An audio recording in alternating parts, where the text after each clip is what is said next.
This is the TSG Multimedia Podcast for December of 2023. We're sponsored this month by Podomatic and the TSG Train Crew on Patreon. Thank you very much. I'm John, and this is the longest continuously running train-related podcast that I'm aware of, going strong since 2010.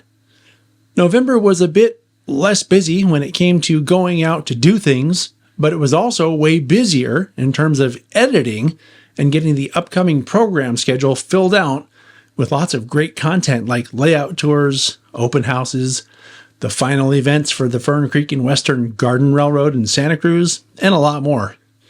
In this podcast, I'll be talking to you about some open houses in my area with some surprise guest celebrities, and also a recap of the Talking Trains show that we had on my birthday. So let's get to it. Today, the South Bay Historical Railroad Society, which is here behind me at the Santa Clara Depot, is having their fall open house. So we came here because we have a volunteer who's going to volunteer a couple of hours working some of their official jobs. And I wanted to come out and do some promotion of the event because I always do. I feel like this is one of the best train-related events of the year, and lucky for everybody, it happens twice a year, once in November and once in April. So the fall open house is what's happening now, and then in April we'll have our spring open house. And I'm going to go in here and show you some of the stuff that happens here at the open house. Something else I want to mention before I go in and actually start showing you what's in there is I wanted to show you all the nice new decking that's done out here. This was a project that took really a number of months. And right behind me, over my right shoulder, is where you saw me painting up on that scissor lift a couple months ago when I was volunteering some time on a Sunday morning. So this is an ongoing process for the group to maintain the property. And this nice new deck goes all the way around where the old deck was, and it's really pretty. So as you can see, there's a large HO scale layout and a large N scale layout, both of which are open during the open houses, and the members also tend to run their best trains for these events.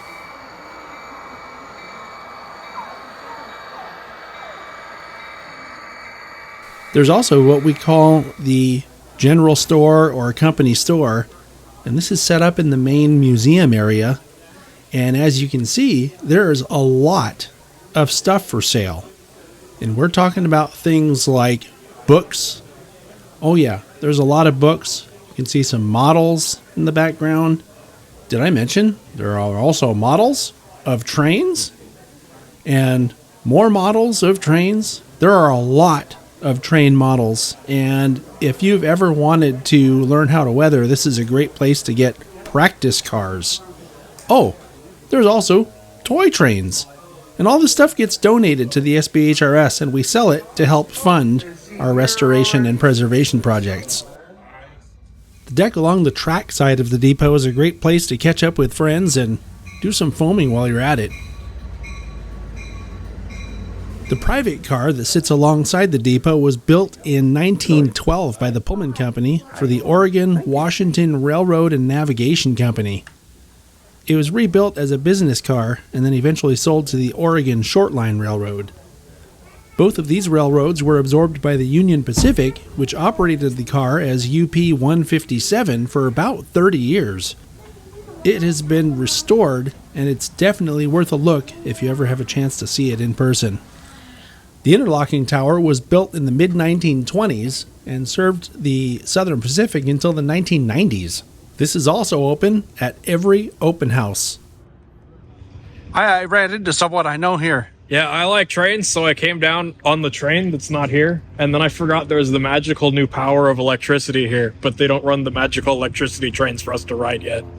Do you like trains? I guess. Tell us about that. Well, you see, I like trains from South America. Yeah? I could write a book about it. I should. Is that what that logo is on your shirt there? No, this one's Virginia and Truckee. I'm being normal today. I'm in disguise. That's not South America? Nah, I got to be normal and in disguise today. Ask him what his 5 favorite South American trains are. Yeah, what's your favorite South American trains? 5 favorite. Top 5. Top 5. Let's see here. Guayaquil and Quito. That's number 1, easily. Yeah. Ecuador. International Railways of Central America. Is that 2? That's 2. That's El Salvador and Guatemala. Can I do 5? That's a good question. I don't think I can do 5. Oh, okay. Well, they don't have that many trains down there? Oh, they have plenty, but I don't like all of them. 2 is good enough. Last time we asked that question, 5, we got 10. La Trochita and I probably pronounced that wrong, so I apologize to anybody from Argentina. 2-foot gauge, almost. Does Cuba count, or is that Latin America? I don't know. I'll just say Cuba. Sugar mill Cuba industry. counts. All right, sugar steam in Cuba, so that's 4. What's some meter gauge railroad in Argentina? What else? Oh, it's 5. Right, what else? No, I'm not falling for that again. I learned that lesson. I watched Hunter fall for that. Do you like trains? No, I can't stand trains. What's your favorite train? My favorite, Thomas the Tank Engine. Yeah? Yeah. What else? That's it. Do you have only one? You don't Just, like Gordon? just Thomas. Well, Gordon, he runs the Express, I think. Yeah. Isn't Percy one of them? Percy's one of them, yeah. Uh-huh. Yeah. And Lulu Bill and Clara Bill and Bob. And yeah, they're all really good trains. Very useful trains. Oh, we were getting a voice for off camera, so I came over here and talked to you. Now we're getting a voice from off camera. It's Liam over there. Yeah. Well, maybe we should all get together. Oh, should we all get together and do a video? Oh. What are you going to talk about? Sacramento Northern. Oh, Sacramento Northern, yeah. Is that your other favorite? Yeah. What else? I like the Sacramento Northern. Yeah, It goes to Sacramento and then it keeps going north. So it's Northern Sacramento. Right. Sacramento and North. Yeah. Yeah. Don't you ever want to go to Chico? Well, not really. Back when you could ride the train from Trans Bay Terminal to Chico for, I think, what? In 1941, it was like $2.75 each way. $275? Now $2.75. Yeah, it would be $275 now. Today, yeah. Yeah. Yeah, the way the rate structure is per capital quarter. That's like Yeah. $70 to come here. Yeah, you have to take out a loan. Yeah, it costs me about $40 just to come from Berkeley. Wow. $40? One way? Round trip. Yeah, Round 40 trip. Oh, okay. Well, it's still $20 one way. Yeah. Well, that's cheaper than buying a car and driving a car around. Yeah, and being in all the traffic. Yeah. Especially today, Gary. Gary got stuck in traffic Yeah. today. Yeah. Also open during the open house events is the passenger waiting room with an original Southern Pacific bench and some displays with original Southern Pacific uniforms. We also have a very well-stocked library with thousands of books in it. And the cool thing about this is that if you're a member, you can check these books out. If you're not a member, you can still come in and look at them, you just can't take them home with you. So there's probably more that I'm missing, but these are the highlights and the things that I look forward to for every SBHRS open house event. You can find more information at sbhrs.org, and I really hope that you'll come and check it out sometime.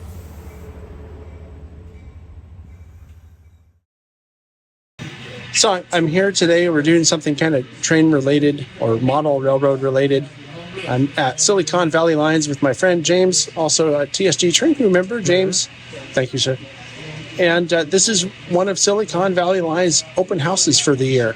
And I thought a few months ago, when I knew this open house was coming up, that we should make a video about it and let people know what Silicon Valley Lines is, because I've done a lot of videos about the open houses at SBHRS, but I don't think we've ever done one here. Not that I know of. Right? Yeah. So it's an opportunity for people to learn about Silicon Valley Lines.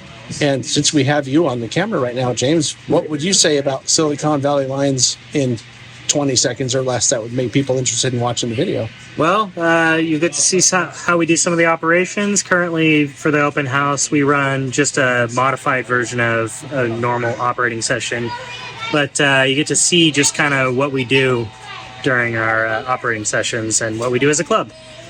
One of the cool things about this guy standing next to me, besides his beard, is that he saw some video that we did. I think it was the video that was the layout tour of Silicon Valley Lines that I produced maybe 6 or 7 years ago.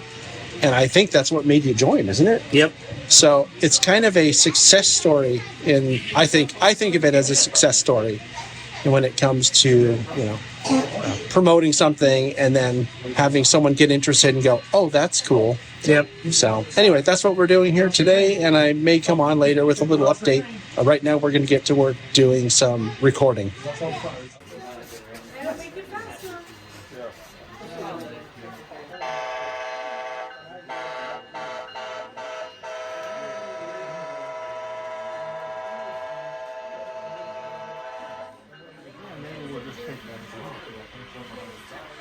Hi, so we're just wrapping up the shoot here, and it wasn't a really intensive shoot, but just long enough for people here to talk about Silicon Valley Lines, getting enough video footage to fill in with what we call B-roll in video, and basically just showing what this event is and what this layout is.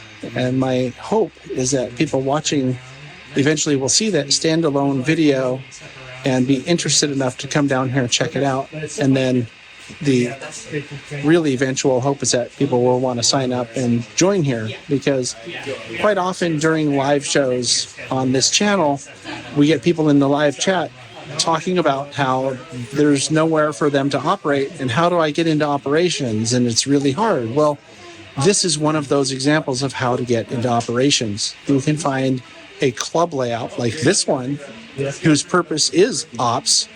You can join up and learn all about ops. Momentum. So just something to think about, and I'll catch you on the next update. On the 15th, we went live with the Talking Trains show. For this episode, I was joined by Tony Cook to talk with Ray Arnott from the Around the Layout podcast, Andy Dorsch from the Second Section podcast, and Thomas Gazier from the Crossing Gate podcast. These guys provided a lot of insight about what podcasts are, how they fit into the hobby, and how we can support each other. I thought it was a great conversation about inclusion and positivity that I think is sorely needed, and I hope you'll take a look at the replay if you missed us live. Just a quick note, I want to mention about this month's Talking Trains show. I've invited Tony Cook back to be the featured guest so we can talk about train sets. If you have a fond memory of a train set you had as a kid, put a comment in our comments section below, and I'll see if I can get Tony to give us the lowdown on what you had that got you started in the hobby. If that's not enough, you should also know that I've invited Jennifer Howell back to be our guest co-host again. It should be a great time. This month's train catch comes from Raymond Swift.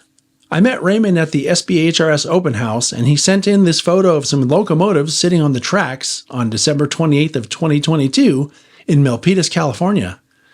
The engine in the middle of that power consist on the left side is a Canadian National unit. Also, SD70M 2002, one of the Union Pacific Olympic units, is sitting on an adjacent track. Great catch, Raymond. Thanks for sharing it, and it was nice to meet you at the open house. If you have train or monthly model catches you'd like to share, please email them to podcast@tsgmultimedia.com. Be sure you own the shots and let me know the what's, whens, and wheres of the shots you send in. Now, I want to mention real quick that there's a Fans of Talking Trains page on Facebook where people get to share their projects and events. You can find it using the link in the description of this video or simply by searching for it on Facebook. I hope you'll join the community and share your stories with us. So with that, the last podcast of 2023 is done. I hope you all have a great holiday season, and I'm looking forward to a great 2024 with all of you. I want to also shout out a huge thanks to the TSG train crew for helping support my work here. Without them, it wouldn't be possible for us to create the content you enjoy.